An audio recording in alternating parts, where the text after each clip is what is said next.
नमस्कार मित्रों, आपके अपने YouTube चैनल में आपका स्वागत है। जैसा कर्म करोगे वैसा ही फल प्राप्त होगा। यह कहावत हम सब ने बहुत बार अपने जीवन में सुनी होगी, लेकिन क्या सच में आप दिल से मानते हैं कि अच्छे कर्मों का फल अच्छा ही होता है? अंदर से कोई स्पष्ट उत्तर नहीं आ रहा होगा, क्योंकि हम अपने आसपास ऐसे बहुत से लोगों को देखते हैं जो जीवन भर अच्छे कर्म करते रहते हैं, लेकिन इसके बावजूद उन्हें अच्छे फल प्राप्त नहीं हो पाते। एक नौजवान कड़ी मेहनत करता है किसी परीक्षा में पास होने के लिए, लेकिन उस परीक्षा के परिणाम में उसे निराशा ही हाथ लगती है। तो इससे तो यही सिद्ध होता है कि जिन महापुरुषों ने ऐसा कहा है कि अच्छे कर्मों का फल अच्छा ही होता है, या तो वह महापुरुष गलत थे या फिर हम कर्मों का लेखा जोखा समझ ही नहीं पाते। पर चिंता मत करिए, क्योंकि आज की कहानी सुनने के बाद कर्मों के बारे में आपकी सोच, आपकी दृष्टि एकदम स्पष्ट हो जाएगी। पुराने समय की बात है, किसी गांव में श्यामू और राधेश्याम नाम के दो भाई रहते थे। पूरा गांव जानता था कि वह कहने को भाई थे, लेकिन भाई जैसा प्रेम उन दोनों में नहीं था। श्यामू बड़ा था और राधेश्याम से वह बहुत तेज और चालाक था। उसने राधेश्याम के हिस्से में आने वाली खेती बाड़ी की जमीन भी खुद हड़प ली थी। इसीलिए राधेश्याम के परिवार को बड़े ही कष्ट के दिन झेलने पड़ रहे थे। राधेश्याम की पत्नी अक्सर बीमार रहा करती थी और उसके पास उसके इलाज तक के पैसे नहीं थे। लेकिन अपने भाई से विपरीत राधेश्याम बड़े ही शीतल स्वभाव का इंसान था। कभी किसी के साथ बुरा नहीं करता था। उसके मन में अक्सर यह सवाल उठा करता था कि मैं किसी का बुरा नहीं करता, किसी के बारे में बुरा सोचता तक नहीं हूं, तो मेरे साथ ऐसा क्यों होता है? क्यों मेरी पत्नी हमेशा बीमार रहती है? क्यों मेरे पास इतना भी धन नहीं है कि मैं अपना जीवन अच्छे से चला सकूं? क्यों मुझे मेरे कर्मों का फल नहीं मिलता है? और मेरा भाई इतना धूर्त है, इतना चालाक है और वह हमेशा मजे में रहता है, उसे तो कोई परेशानी नहीं है। वह सोचने लगा कि शायद बुरे कर्मों का फल अच्छा मिलता है, अच्छे कर्मों का फल अच्छा नहीं मिलता। और धीरे धीरे यह बात उसके मन में घर करने लग गई। उसी गांव से कुछ दूर एक सन्यासी अपनी कुटिया बनाकर रहा करता थे। जब भी वह सन्यासी गांव में भिक्षा मांगने के लिए आते तो सबसे एक ही बात कहते थे कि जो तूने किया वह तेरे हिस्से और जो मैंने किया वह मेरे हिस्से। राधेश्याम इस बात का अर्थ कभी समझ नहीं पाया। एक दिन जब वह गहरी चिंता में डूबा हुआ था तो उसके कानों में यही शब्द पड़े कि जो तूने किया वह तेरे हिस्से और जो मैंने किया वह मेरे हिस्से। जैसे ही शब्द राधेश्याम के कानों में पड़े वह गुस्से से तिलमिला उठा। उसने गुस्से में उस सन्यासी से कहा कि महात्मा, आप हमेशा एक ही बात का रट लगाते रहते हैं जिसका कोई मतलब नहीं है। अगर आपकी बात सत्य होती तो मैं अपने जीवन में अच्छे कर्म करते आया हूं, तो मुझे अच्छा ही फल प्राप्त होना चाहिए था, लेकिन मुझे कुछ भी अच्छा फल प्राप्त नहीं हुआ। मेरी पत्नी हमेशा बीमार रहती है, खाने तक के पैसे नहीं होते हमारे पास। सन्यासी ने बड़े ही शांत स्वर में कहा कि ऐसा प्रतीत होता है कि तुम परिस्थितियों से हार मान चुके हो। कठिन परिस्थितियों ने तुम्हारी सोच पर गहरा असर डाला है। बुरे समय ने तुम्हारी सोच भी बदल कर रख दी है। तुम्हें एक काम करना, आज संध्या समय मैं कुछ फल लेकर मेरे आश्रम में आना, फिर मैं तुम्हारे सारे सवालों के जवाब दूंगा। और ये कहकर वह सन्यासी अपना भिक्षा पात्र लेकर अगले घर की तरफ निकल जाते हैं। संध्या समय राधेश्याम ने कुछ फल खरीदे और गांव से दूर उस सन्यासी की कुटिया की तरफ निकल पड़ा। जैसे जैसे वह रास्ते पर आगे बढ़ रहा था उसे अच्छा शांति का अनुभव हो रहा था। क्योंकि रास्ता गांव से दूर था इसीलिए उसमें कोई हलचल नहीं थी, बस रास्ते में जगह जगह कुछ लंगूर और बंदर दिखाई दे रहे थे। राधेश्याम के मन में आया कि वह कुछ फल बंदरों और उन लंगूरों को खिला दे, लेकिन फिर उसने सोचा कि अगर मैं फल लेकर सन्यासी के पास नहीं गया तो मेरे सवालों के जवाब मुझे नहीं मिलेंगे। इसीलिए बंदरों से वह फल बचाता हुआ उस सन्यासी की कुटिया तक पहुंचा। जैसे ही राधेश्याम उस कुटिया में पहुंचा, वैसे ही सन्यासी ने राधेश्याम से कहा, अगर मन में था तो यह फल खिला क्यों नहीं दिए बंदरों को? यह सुनकर राधेश्याम आश्चर्यचकित रह गया कि सन्यासी को कैसे पता चला कि उसके मन में बंदरों को फल खिलाने की इच्छा हुई थी। उसने पूछा कि महात्मा, आपको कैसे पता कि मैं बंदरों को फल खिलाना चाहता था? सन्यासी ने बड़े ही शांत स्वर में कहा कि जरूरी यह नहीं है कि मुझे कैसे पता चला। हम तो सन्यासी हैं, सबके मन की बात पढ़ लेते हैं। जरूरी यह बात समझना है कि जिस तरह एक बछड़ा हजारों गायों के बीच अपनी मां को ढूंढ लेता है, उसी प्रकार कर्म अपने कर्ता को ढूंढ ही लेता है। यह कर्म मेरे हाथों ही होना लिखा था। और यह कहकर सन्यासी ने उसके हाथ से फल ले लिए और बंदरों को खिलाना शुरू कर दिया।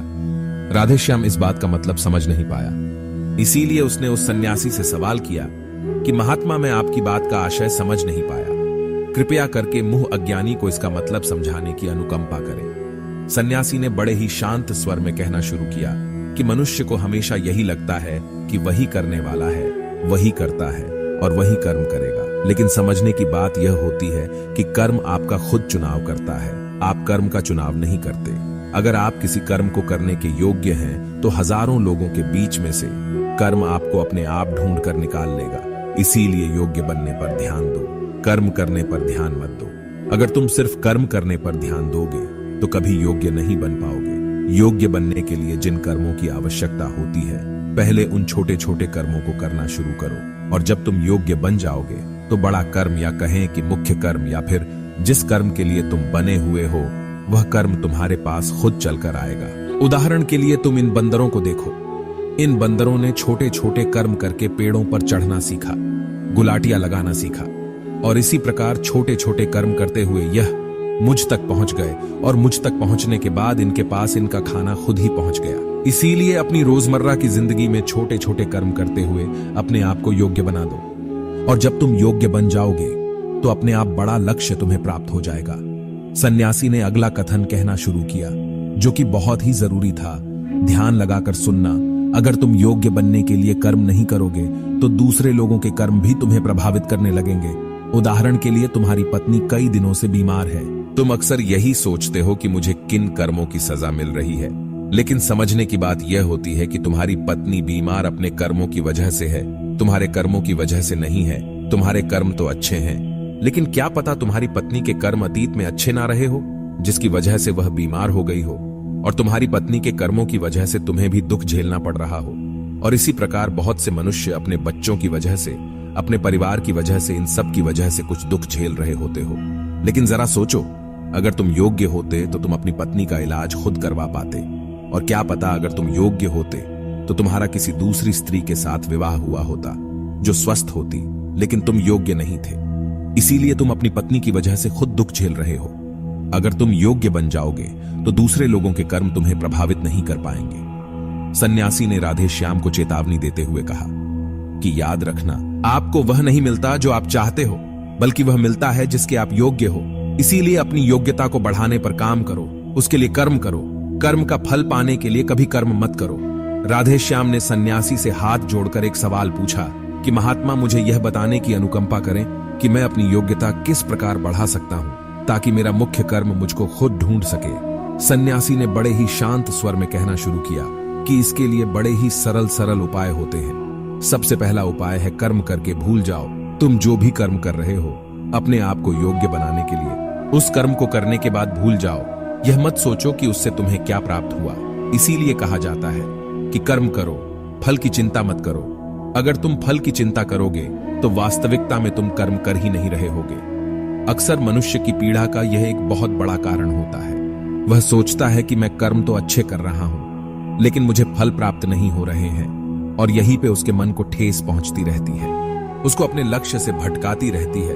किसी कर्म को करने के बाद अपना आकलन जरूर करें, लेकिन फल की चिंता ना करें। राधे श्याम ने सन्यासी से सवाल किया कि महात्मा, हम अपना आकलन कैसे कर सकते हैं? सन्यासी ने उत्तर दिया कि जब भी तुम कोई काम पूरा करते हो तो काम पूरा करने के बाद खुद से यह सवाल पूछो कि क्या इस काम को करते समय तुम्हारा ध्यान इसी काम पर टिका हुआ था?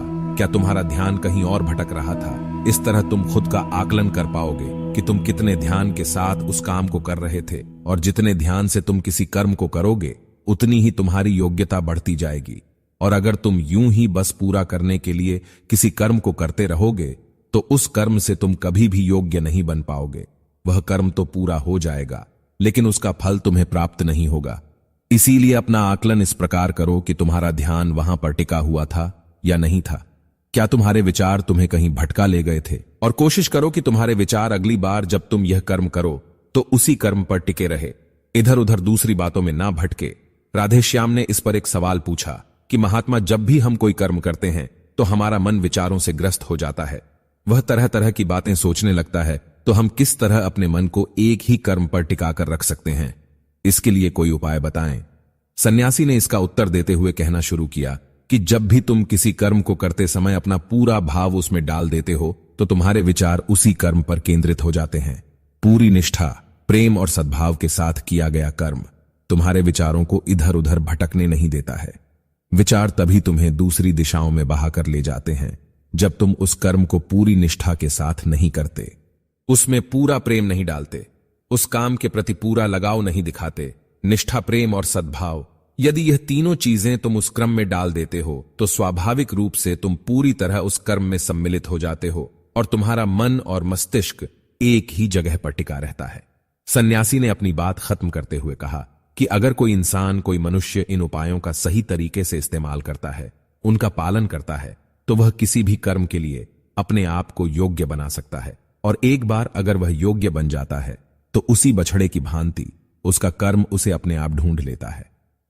राधे श्याम को कुछ फलों के बदले जीवन भर का ज्ञान मिल चुका था। उसके मन के सारे सवाल खत्म हो चुके थे। उसने सन्यासी को प्रणाम किया और वहां से अपने घर के लिए निकल पड़ा। रात हो चुकी थी और रास्ते पर अंधेरा छाया हुआ था। वह इन बातों के बारे में विचार करता हुआ अपने घर की तरफ निकल पड़ा। और यदि यह प्रस्तुति आपको पसंद आई है तो वीडियो को लाइक और चैनल को सब्सक्राइब कीजिएगा। धन्यवाद।